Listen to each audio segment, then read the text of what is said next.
Hi guys! Magandang gabi! Welcome back po dito sa Gandara Asayo Channel for Showbiz Update. Andito na naman nga po akong muli nagbabalik.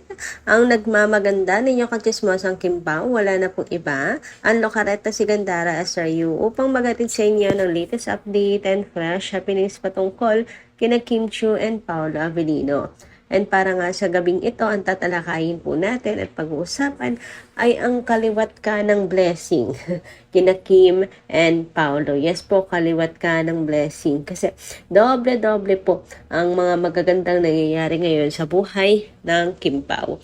Pero bago po ang lahat ng yan sa mga di pa nakaka-subscribe sa ating channel, maaari lamang na pindutin po ninyo ang subscribe button at notification bell na nariyan sa baba upang kayo po yung maging updated at ma-notify tuwing may bago po tayong chika at balita hinggil sa Kim Pao. Basta mga balita na may kinalaman, kina Kim Chiu and Paolo Avellino, sagot na po natin yan. Samantala, nais naman po natin bigyan ng pansin ang mga komento at opinyon ng mga taga-subaybay po natin bilang pasasalamat na rin sa kanila pong walang sawang pagtutok at pag-abang sa atin pong updates gabi-gabi. So, narito nga ang mga comment na atin pong babasahin. Shout out po kay Ma'am Rebecca. Ayan. From a low-key follower ng Kim Pao, may unsolicited advice is for us to stop speculating and overthinking about the plans of Kim Pao. Sabi nga ni Kim, malalaman din sa takdang panahon. Dahil sa kung ano-anong espekulasyon, nagkaka-idea bashers kung anong ibabatong negative sa Kim Pao. Don't stress yourself. Sabi nga, buntot nila, hila nila, sungay nila, sunong nila. Kim Pao are mature enough to know what they are doing. May POV only. Thank you so much, Ma'am Rebecca. And napakatalino nyo dyan sa comment nyo na yan. Yes, true. Dahil sa inyo pong sariling pagdududa at kung ano ng espekulasyon kina Kim and Paolo, ginagamit yun ng mga bashers para mas lalo pong palakihin ang inyo pong nararamdaman na negative kina Kim and Paolo.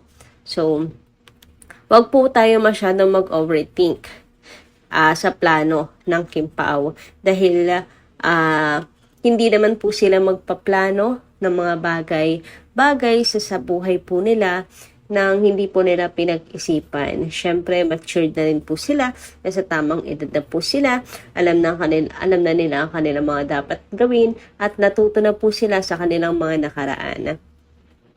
Kaya naman guys, huwag niyong hahayaan na magwagi po ang mga bashers at tayo pa yung maging dahilan para mas magwagi po sila. Alam niyo yun? Kasi yung mga bashers, ito yung iniintay yung kayo po ay magkaroon ng tawag dito, magkaroon po ng lamat kina Kim and Paolo, yung tiwala ninyo.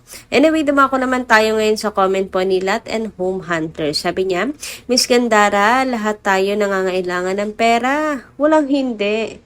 Iba naman si Kim dahil nasa kanya na lahat.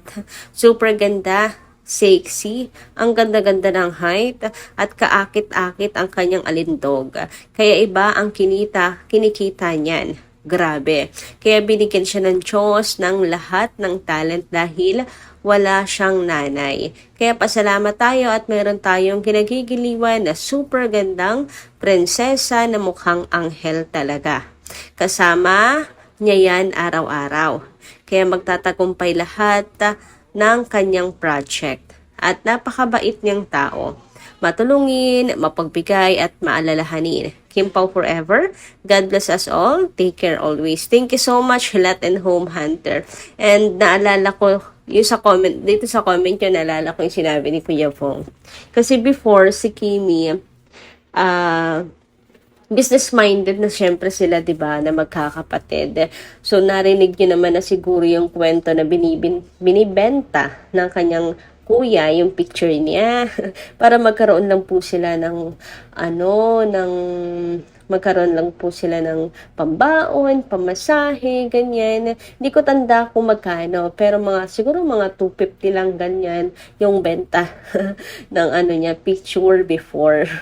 Medyo na nga ako nung marinig ko, nagulat ako bigla kasi bilang probinsyana, no, nasa isip ko, baka makulam si Kimi, baka kung anong gawin doon sa picture. Pero wala. Bata pa lang si Kimi, ganda na talaga yung puhunan niya. In a good way naman mga kakimpaw kasi nga pumasok po siya sa pag-aartista. And sabi nga ni Kuya Bong, kung dati ganun lang kaliit, ngayon yung face na yan, milyon ang halaga. Laki na ng halaga niyan. Isang picture lang, Chinita Princess, di ba? Grabe. Talagang blines itong si Chinita Princess. Grabe talaga kinikita po niyan sa endorsement, di ba? Ganda ang puhunan. And syempre, husay din po sa pag-arte. Sinamahan din kasi syempre ng pagsusumikap, ng diskarte, ng sipak ni Chinita Princess. Kaysa naman sa, iba kasi yung may sipag ka rin, tiyaga, di ba? Kaysa naman sa ganda lang yung meron ka. Si Kimi, hinaluan niya ng pagmamahal, bawat na kanyang ginagawa, may sipag, diskarte sa buhay. Kaya yan ni Paolo, hangang-hanga dyan si Paolo Avellino eh. Actually, hindi lang po si Paolo Avellino, marami po nagkakagusto kay Chinita Princess na celebrities din. Kapwa niya rin po artista, mapaibang network, kaya na sinasabi na ang crush nila si Kimi at ang nakikita nila kay Kim Chiu is GF material talaga at white material. Si Chinita Princess, marami talaga napuhumaling po sa kanya. Yung ugali niya kasi talaga yung pagiging decente, yung gustong-gusto yan ng mga artista kay Kimi. Anyway, dumako naman po tayo dito sa comment ni Ma'am Norma Dayag. Sabi niya, good PM Gandara. Teleseries ba yan? Or movie? Just to ask ko lang kasi may movie na naman na ginagawa silang dalawa, KP. Ganda nakikita rin yung series or movie nila ni Podin kasi may fan si Nadine at may solid Paolo fan. But di kagaya kalakas ng KP. Moderate lang kaya ng Podin before. But not as hot ng chemistry ng KP. Kaya, ayan, pag nag-tsaga, solid KP fans, just for completion lang yung ginagawa, paggawa ni Paolo ng movie nila ni Podin. Kaya, ayan, medyo naano ako sa mga typos ninyo. But anyway, ayun nga, meron pong kikita't kikita. Pero iba pa rin talaga po ang lakas ng Kimpaulandia, di ba? Lalo na ngayon kung papalabas po itong The Alibay, marami po ang mahuhuk again sa tambalan nila Kim and Paolo. Asahan po natin may madadagdag po na Kimpau fans. For sure yan. Kasi ibang klase rin po kasi itong The Alibay na to eh. Yung ginawa po nila dito sa The Alibay, hindi lang tungkol din sa tandem or sa partner, sa love team, sa kilig, kundi yung husay po nila at ganda ng istorya. So kapag naano po yan ng mga netizens, makita, pagkakatiwalaan nila na basta Kimpau project ay maganda. 'Di ba? Maganda rin yung mayroon brand sila Kim and Paolo, not just love team, kundi brand na kapag sila ang bida, sila ang may project, ay maganda ang mga story, magandang palabas at magandang panoorin. Anyway, speaking of maganda, eto na nga po na natin i-congratulate sila Kim and Paolo dahil talagang tinututukan po ng mga kapamilya ang The Alibay dahil sa katunayan po niyan from top 6, nasa top 2 na po ang The Alibay. Konting kembot na lang talaga mga kakimpaw at magiging top 1 na ang The Alibay. Konting push na lang talaga at masusungkit din po natin ang number 1. Itong What Lies Beneath naman po ay matagal naman na yan. Actually, kaya siguro yan number 1 ngayon ay dahil sa finale. gustong malaman ng lahat. Pero itong Di Alibay nagsisimula pa lang. Pero wag ka, papunta na tayo. Road to number 1 or top 1 na tayo sa I Want. Congratulations, Kim and Paolo and Kim Paulancia. Samantala, another congratulations kina Kim and Paolo. Yes, doble-doble. Kaliwat kanan po ang mga blessings kina Kim and Paolo. Doble-doble ang mga magagandang nangyayari sa kanilang buhay. Sapagkat kung number 2 ang The Alibay sa I Want, ito, ang What's Wrong with Secretary Kim naman po sa view. Grabe.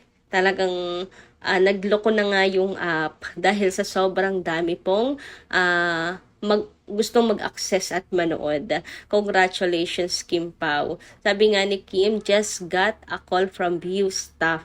Kahit ako, hindi maka-view ng mga episodes. Hindi daw hinaya ng app yung dami ng sabay-sabay na pag-access at the same time ng 12 midnight. Nakakaiyak sa tawa po. Refresh daw po ng refresh. Lalabas din daw po yan. Thank you sa support sa What's Wrong with Secretary Kim. Grabe, congratulations. So, di ba? Hindi lang sa Free TV. Nung una sa Prime Video, tapos sa Free TV ngayon, tapos sa I Want, tapos ito naman sa View. Nagkakagulo ang mga tao. Pinagkakaguluhan ng What's Wrong with Secretary Kim. And syempre, maaari ba namang walang repost si Daddy? Uy, si Daddy. Ito nga't may post po si Daddy. Sabi niya, okay na daw, just keep refreshing. Kasi, fresh si Sek Kim. Ay, bumanat pa talaga eh. Kinilig ako doon Grabe talaga, simpleng banat nakakakilig. Naman, Pao. Talagang fresh yan, si Secretary Kim. Anyway, ayan nga, congratulations again, Kim and Paolo. Kalibat ka ng blessings, you deserve it. And masaya lang yung puso ko sa mga ganitong balita. So kayo guys, ano inyong masisay patungkol dito? Anyway, ganito lang muna ang ating update. Maraming salamat po sa inyong pakikinigan. Kita-kits po tayo muli sa mga susunod pa natin chika. Maraming salamat at ingat po kayo palagi.